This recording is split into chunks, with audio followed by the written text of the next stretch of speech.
Savitri had said something very wonderful. She said, I am stronger than death and greater than my fate. My love shall outlast the world. Doom falls from me, helpless against my immortality.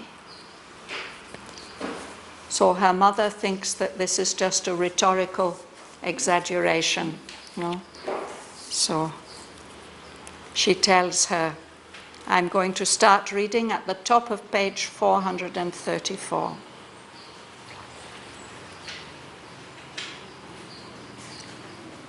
Only the gods can speak what now thou speakst. Thou who art human, think not like a god. For man, below the god, above the brute, is given the calm reason as his guide. He is not driven by an unthinking will, as are the actions of the bird and beast. He is not moved by stark necessity, like the senseless motion of inconscient things. The giants and the Titans' furious march climbs to usurp the kingdom of the gods, or skirts the demon magnitudes of hell. In the unreflecting passion of their hearts, they dash their lives against the eternal law and fall and break by their own violent mass. The middle path is made for thinking man, to choose his steps by reason's vigilant light, to choose his path among the many paths is given him, for each his difficult goal hewn out of infinite possibility. Leave not thy goal to follow a beautiful face. Only when thou hast climbed above thy mind and livest in the calm vastness of the One, can love be eternal in the eternal bliss, and love divine replace the human tie. There is a shrouded law, an austere force. It bids thee strengthen thy undying spirit. It offers its severe benignancies of work and thought and measured grave delight as steps to climb to God's far secret heights.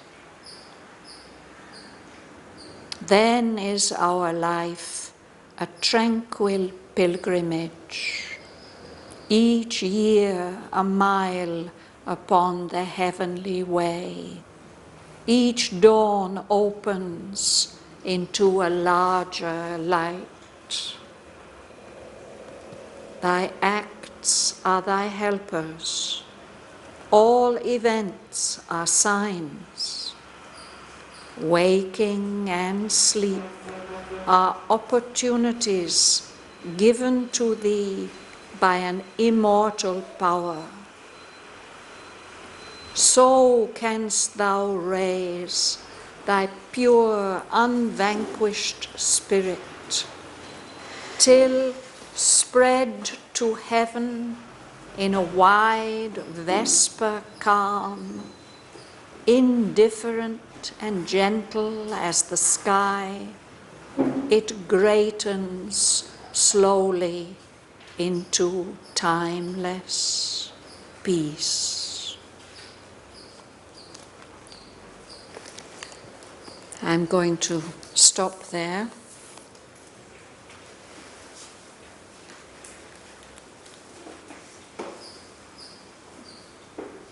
You will start, Rosa. Only the gods can speak what now thou speakst.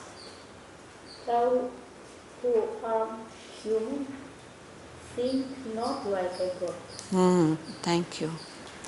So here we have this thou form, no? Thou who art human. This is a form of speech which we don't use normally. It's the second person singular. So in English nowadays we always use the plural form, you. So we could translate that into our normal speech and say only the gods can speak what you are saying now. But Aurobindo's using this form which we continue to use in poetry, and we find it in sacred books, the way that people address God, this form, thou. So Savitri's mother is rebuking her for being over-rhetorical in her speech. She says that what you are saying now can't be spoken by human beings. Only divine beings can say what you are saying. You are human. And here we've got this form. If we say you are, it is thou art. You are human. So don't think like a god, she says. And then, of course, she gives very good advice for us while we're still in this human stage. What she says next is very wise words. Yes, Martin. For man, below the God, above the brute, is given the calm reason as his guide. He is not driven by an unthinking will, as are the actions of the bird and beast. He is not moved by stark necessity, like the senseless motion of inconscient things. Yes. So she says human beings are below the gods in the level of development, and they are above the brute, they are above animals. And man has been given the power of reason. And this power of reason, which is calm and reasonable and looks at the different sides of things, this should be our guide. A human being, she says, is not driven, should not be driven by an unthinking will, by an impulse or an instinct, as she says birds and beasts are. They just react to things. They're driven by an unthinking will. We should use our intelligent will that is guided by reason. And she says, a human being, he is not moved by stark necessity, like the senseless motion of inconscient things. All the material objects, they just have to respond to the forces that move them. No? They can't help it. If somebody picks up a stone and carries it, what can the stone do? No?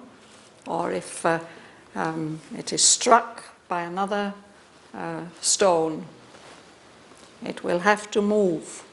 This movement of what we call the laws of nature, this is this stark necessity. And she's been telling, with what we read last week, she was telling Savitri, are you going to choose the way of the Titan No, now she's going to explain what that way of the Titan is, Nina. This is very reasonable, yes. Good advice to ordinary human beings. Yeah. Nina. The giants. And the Titans. Furious merge. Plans to pursue the kingdom of the gods, or to kids the demon near to this of hell. In the unreflecting passion of their Hearts. they dash their Lives, their against lives. the eternal law, and fall and break as their own violent mass. The middle path is made of thinking men. Yes. So the insentient things are driven by stark necessity. The animals and the birds are driven by the unthinking will of nature. But there are these other beings, the giants and the titans. The titans are those beings who follow their own will only. So the giants and the titans' furious march climbs, it's going upwards. They want to usurp the kingdom of the gods. They want to reach the level of the gods and they want to take it over. The titans and the gods are always in conflict. The titans were there first. They are the old gods. Then the gods were created to be more obedient to the divine will. There are stories about this. But the titans, they are very strong in the power of their own will, and they want to reconquer and usurp, means to take over somebody else's kingdom, the kingdom of the gods. So they are trying to go up to the higher levels, or else they are coming very, very close. If we skirt something, we go around the edge of it. The demon magnitudes of hell. In the lower levels, in the lower worlds, there are also very, very powerful beings. We call them demons. So they are those kind of magnitudes. Hell and heaven are beyond the human scale. Many people pronounce it a demon in Canto. I think we call it a demon. A demon, yeah. Aurobindo has another spelling, D-A-E-M-O-N, and he uses that in the original Greek meaning of the word, which means a spirit, an indwelling spirit. Can be a guiding and protecting or an inspiring spirit. And in English we have this other spelling, the D-E-M-O-N, which is used for an evil spirit, a demon.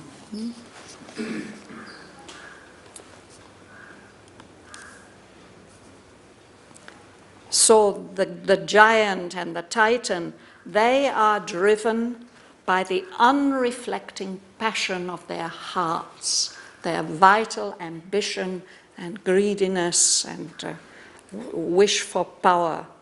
And they don't care about the consequences. She says they dash their lives. It's like throwing something violently, throwing a stone at a wall. They dash their lives against the eternal law. They are defying the eternal law of the truth and the reality. And so they can't help falling, and they break, they destroy themselves by their own violent mass. All that power and size that they have, they crash that against the eternal law, and in this way they destroy themselves. So none of these ways is made for man. Thinking man should follow the middle path. Without. Sorry? Buddha spoke about the middle path, but the Greeks also spoke about it. They said, measure in all things, no? And don't go to extremes. If you go to extremes, then somehow or other you invite consequences from the eternal law. Generally, when we hear about the middle path, we remember Buddha. We think of Buddha, yes.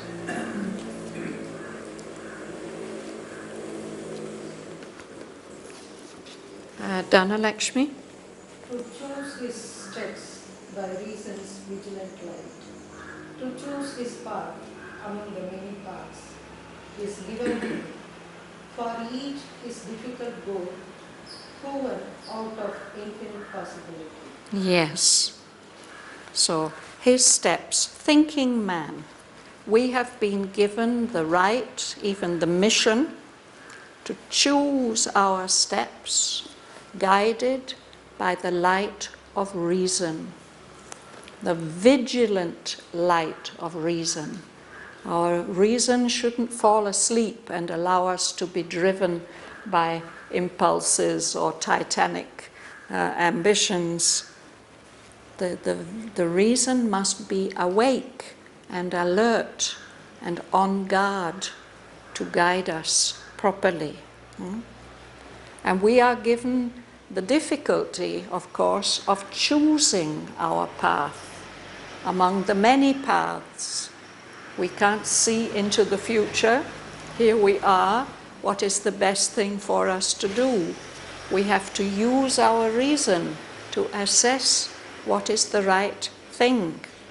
I mean, this is what she is saying. These are not perhaps not the ultimate answers, but this is what she's saying.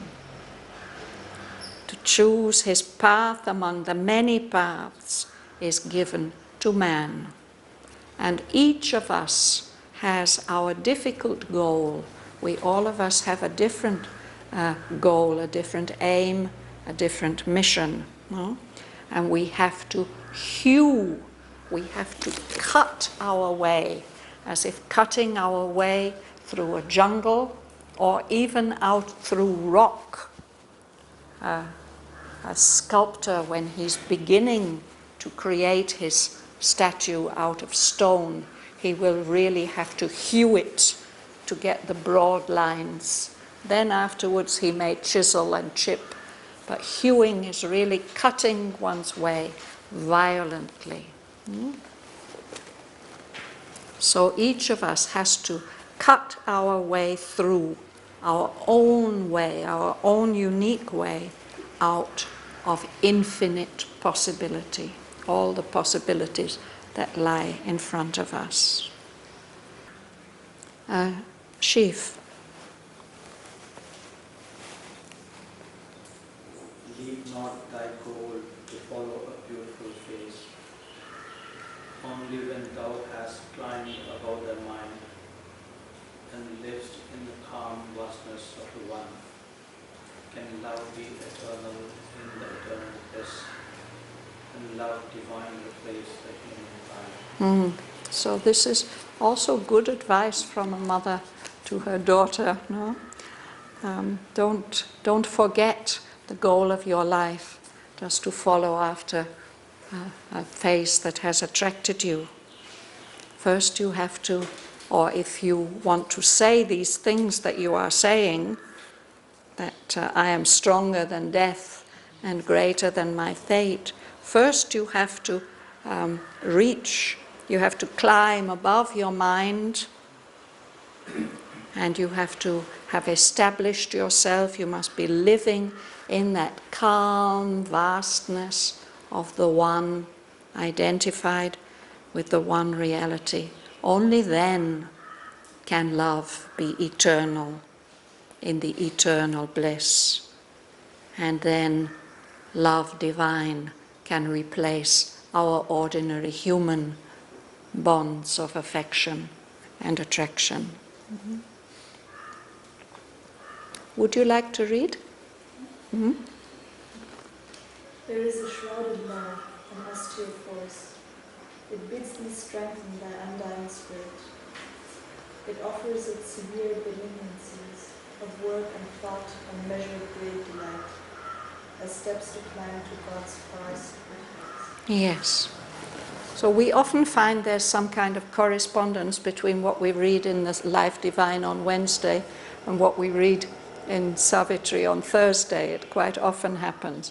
Yesterday we were reading about what is the first duty of man in the universe. No, it is to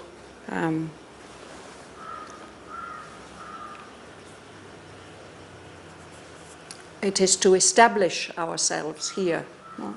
And then we can go higher. No? So when you have developed enough to climb above your mind and you're living in that calm vastness of the One, then you can know what eternal love is and what eternal bliss is. But then this other thing happens. Our lives are protected by this shrouded law. It's hidden. We don't notice it. It's shrouded, covered, occult. And there's a force, an austere force. It's not a gentle, indulgent force. It is stern, strict. And this austere force and this hidden law tells us to strengthen our immortal spirit, our undying spirit. And we have to do this through the human life. It's offering to us all these opportunities. They may seem to us severe, the conditions, the hard conditions that we have to face in our lives. But actually, they are benign. They are full of blessing and goodwill, something that is giving us something good. They are gifts, these benignancies. They may seem severe and harsh, but actually they are our opportunities that we are being given. They come in the form of work, of duty, of thought, and measured, grave delight. We can enjoy ourselves within measure, in a kind of serious way. Grave, it means serious. We can use these possibilities, these severe benignancies, as steps to help us to climb above our minds to those far secret heights of God. Lela. Then is our life in tranquil pilgrimage. Each year a mile upon the heavenly way, each dawn opens into a larger light. So if we're following those steps and we're making use of these opportunities of work and thought and measured grave delight, then our life becomes a pilgrimage. And not only a pilgrimage, but a tranquil pilgrimage, a peaceful, undisturbed pilgrimage.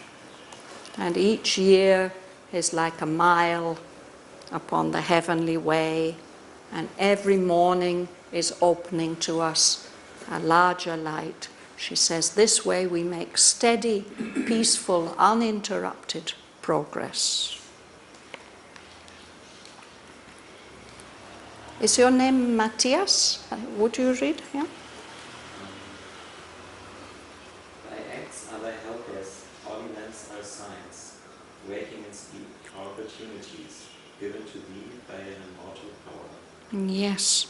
So this is easy to understand, no? If you follow that way, everything that you do will help you on your way. And everything that happens around you is a sign to help you on your way. And that progress goes on continuously. Waking and sleep are opportunities that are being given to you by an immortal power. Joel?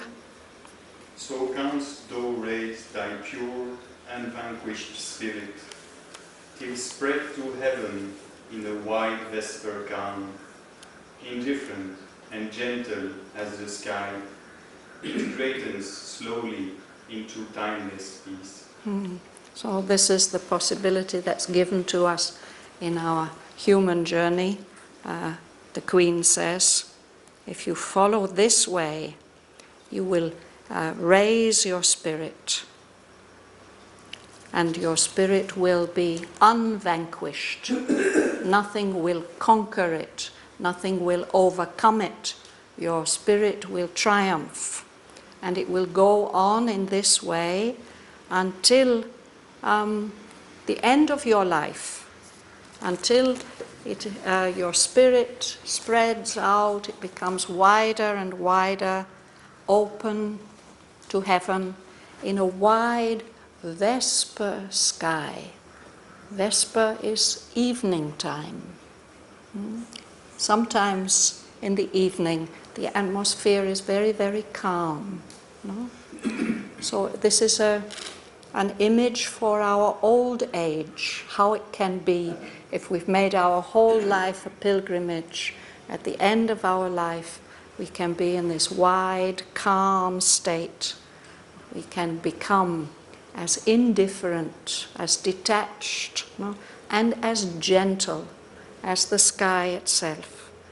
And we'll go on greatening, widening slowly until we come into a state of timeless peace.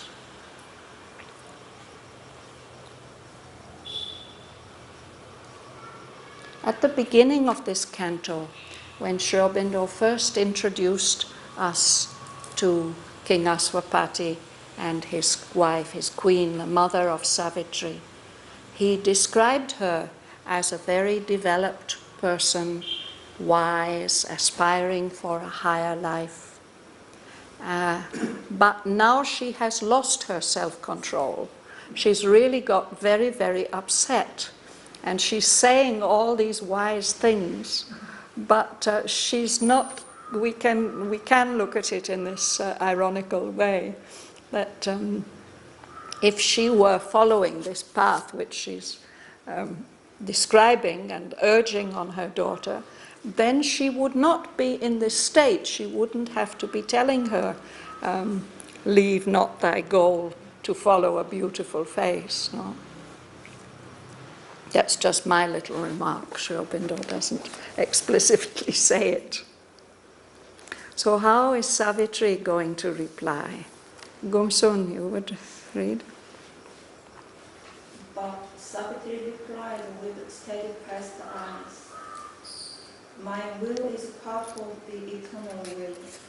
My faith is what my spirit's strength can make. My faith is what my spirit's strength can bear. My strength is not the Titan's, it is ours. So this is a deeper vision of things. What the Queen has said is very reasonable and good advice to ordinary human beings.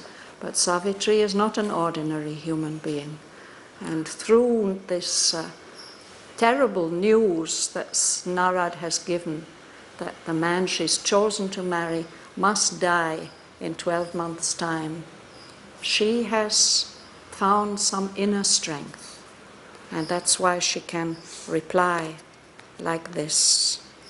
She has realized that her will is part of the eternal will. And in a way that's true of all of us in our highest will. It's part of the eternal will. My fate, my destiny is whatever the strength of my spirit can bear. I will not be given a destiny that is too strong for me to bear. However terrible it may seem, my spirit's strength will be able to bear whatever I have to face.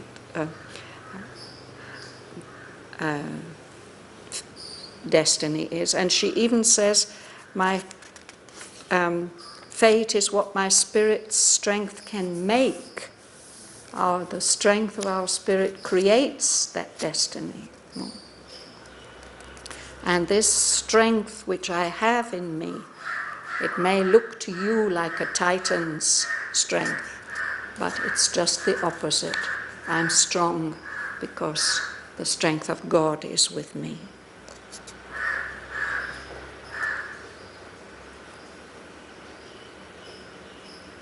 Lady at the back, do you like to read? I have discovered my inner reality, beyond my body and imagination. I have found the deep, unchanging soul of God. What a wonderful experience, what a wonderful thing to be able to say, no? I've discovered who I really am, my glad reality. And I found that reality beyond my body, in somebody else. I've discovered the deep, unchanging soul of love. At the beginning of the poem in Canto 2, we have this wonderful description where Aurobindo introduces us to Savitri. And there he says that she's the perfect shrine for divine love. He describes all the qualities. Mahalingam.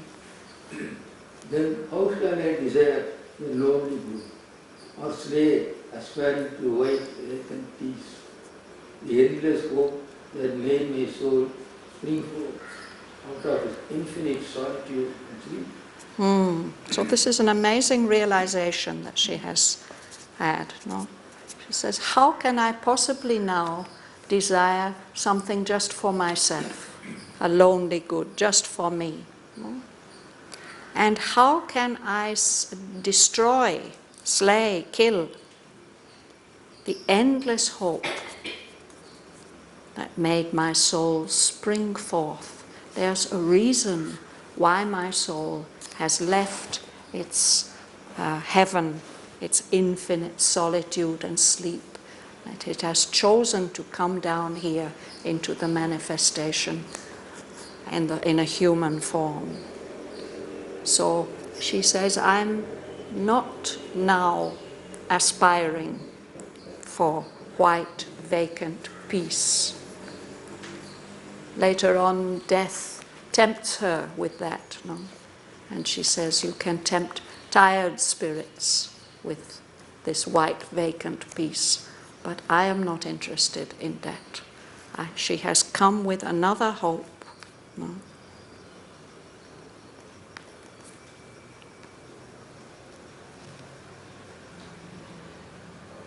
Yes, will you read?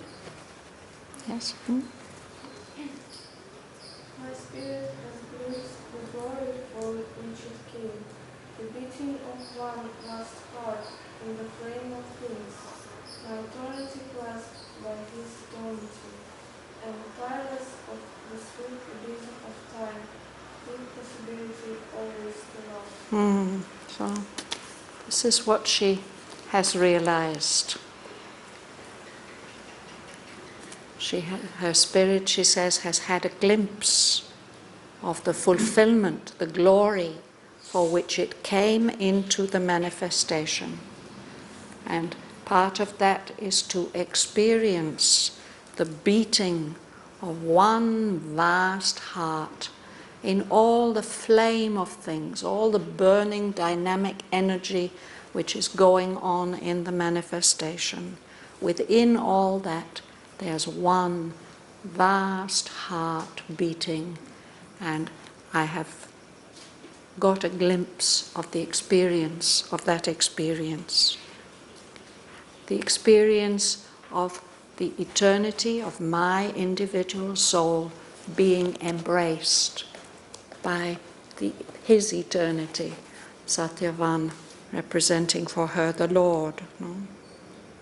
And the possibility that this love can last forever. It won't get tired of the deep abysms of time, the deep gulfs of time. There's possibility, the deep possibility always to love, never to lose this wonderful experience. Sergei.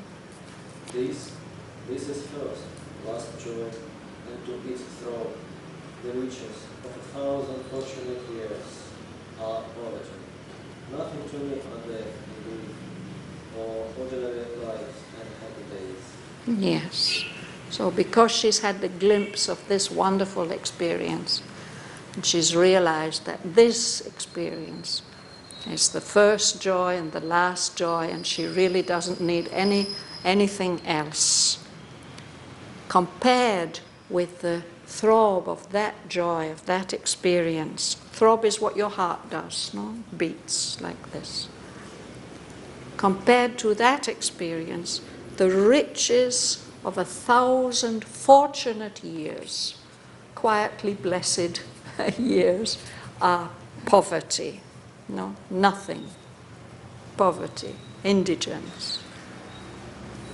She says, I don't care. Nothing to me are death and grief, or ordinary lives and happy days. I have glimpsed this possibility, and that is what I'm going to follow. Alexei. And look to me, are common souls of men, or eyes and lips that are not Satyavan's. I have no need to draw back from his arms, and to discover the paradise of his love, and journey into still infinity. So how can I go and choose somebody else? What to me are common souls of men, ordinary other people, and eyes and lips that are not Satyavans. I don't need to draw back from his arms in this discovery that I've made, the paradise of meeting and being with Satyavan. I don't need to travel away into this still infinity. Rather, I want to follow this deep possibility always to love. Bhavana? Only now for my soul in Satyavan, I treasure the rich occasion of my birth. In sunlight and a dream of emerald waves, I shall walk with him like gods in paradise. Yes. Yeah. And you can read the next line as well. If for a year, that year is all my life. Yes. So she says, only now I value my life. No? Now I value it for the sake, for the union of my soul with Satyavan. That's why I treasure the rich occasion of my birth. I feel privileged to have been born because of this possibility. And in sunlight and a dream of emerald ways in the forest, I shall walk with him like gods in paradise. And if that only lasts for a year, then that's all my life. Yes, that's what she says. That year is all my life. But then she says that she knows that that is not the whole story. Berbel. And yet I know this is not all my fate, only to live and love the while itself. For I know now why my spirit came on earth, and who I am, and who he is in love. Continue. I have looked at him, and for my immortal self, I have seen God smile at me in Satyavan. I have seen the eternal and into human face. Thank you. So, there's something more. I know this is not all my fate. This is not the whole story of my destiny. Just to live for a short time, love for a short time, and then die. Because now I know why my spirit came on earth, and who I am, and who Satyavan is, who he is I love.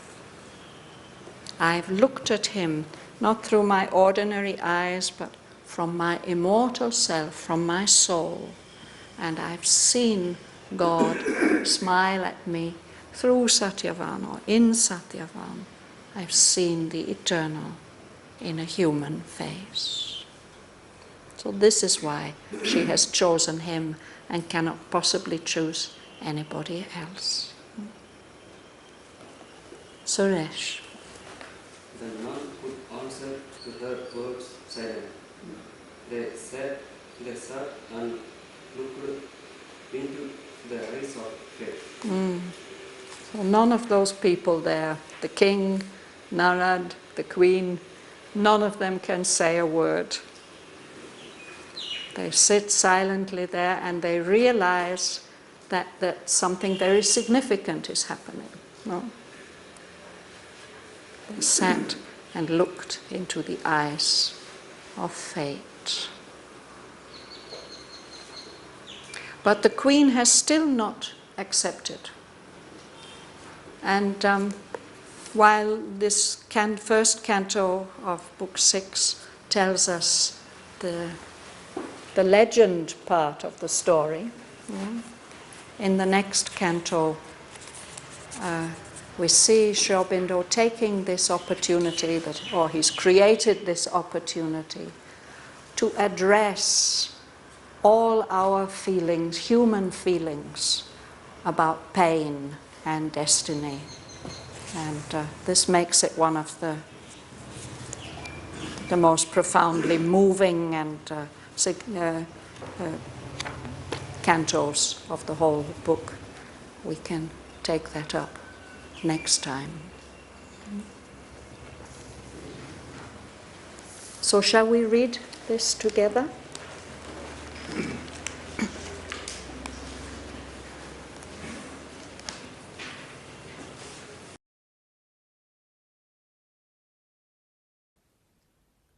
Only the gods can speak what now thou speakst. Thou who art human, think not like a god. For man, below the god, above the brute, is given the calm reason as his guide. He is not driven by an unthinking will, as are the actions of the bird and beast. He is not moved by stark necessity, like the senseless motion of inconscient things. The giants and the Titans' furious march climbs to usurp the kingdom of the gods, or skirts the demon magnitudes of hell. In the unreflecting passion of their hearts, they dash their lives against the eternal law, and fall and break by their own violent mass. The middle path is made for thinking man, to choose his steps by reason's vigilant light, to choose his path among the many paths is given him, for each his difficult goal hewn out of infinite possibility. Leave not thy goal to follow a beautiful face. Only when thou hast climbed above thy mind and livest in the calm vastness of the One, can love be eternal in the eternal bliss, and love divine replace the human tie. There is a shrouded law, an austere force. It bids thee strengthen thy undying spirit.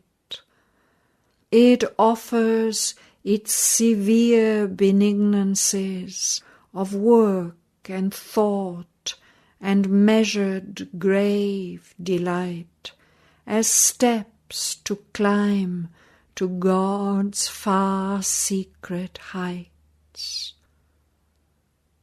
Then is our life a tranquil pilgrimage, each year a mile upon the heavenly way.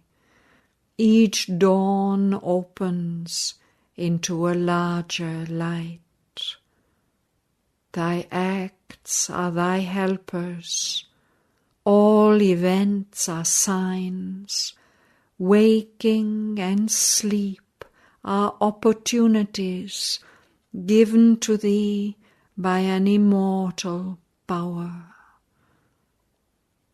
So canst thou raise thy pure, unvanquished spirit, till, spread to heaven in a wide vesper calm, indifferent and gentle as the sky, it greatens slowly into timeless peace. But Savitri replied with steadfast eyes, my will is part of the eternal will.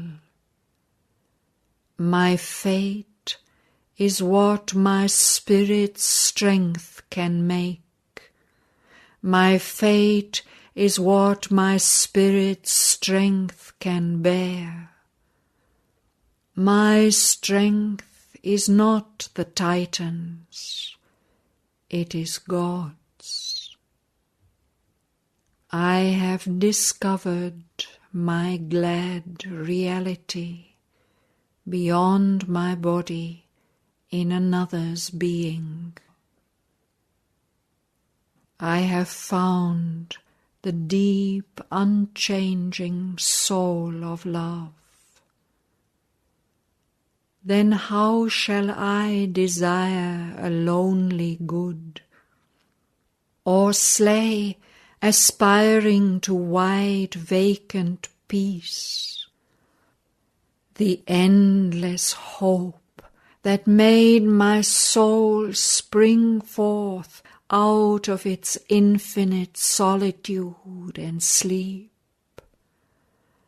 My spirit has glimpsed the glory for which it came, the beating of one vast heart in the flame of things, my eternity clasped by his eternity, and tireless of the sweet abysms of time, deep possibility always to love. This is first, last joy, and to its throb the riches of 1,000 fortunate years are poverty. Nothing to me are death and grief, or ordinary lives and happy days.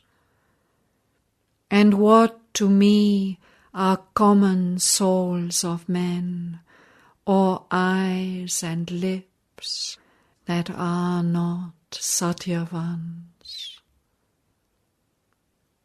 I have no need to draw back from his arms and the discovered paradise of his love, and journey into a still infinity. Only now for my soul in Satyavan I treasure the rich occasion of my birth. In sunlight and a dream of emerald ways, I shall walk with him like gods in paradise. If for a year, that year is all my life.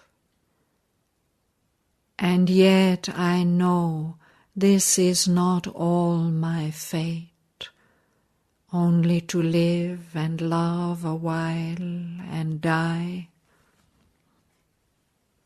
For I know now why my spirit came on earth, and who I am, and who he is I love.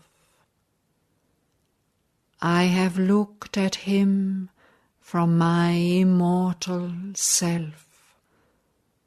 I have seen God smile at me in Satyavan. I have seen the eternal in a human face. Then none could answer to her words. Silent they sat and looked into the eyes of fate.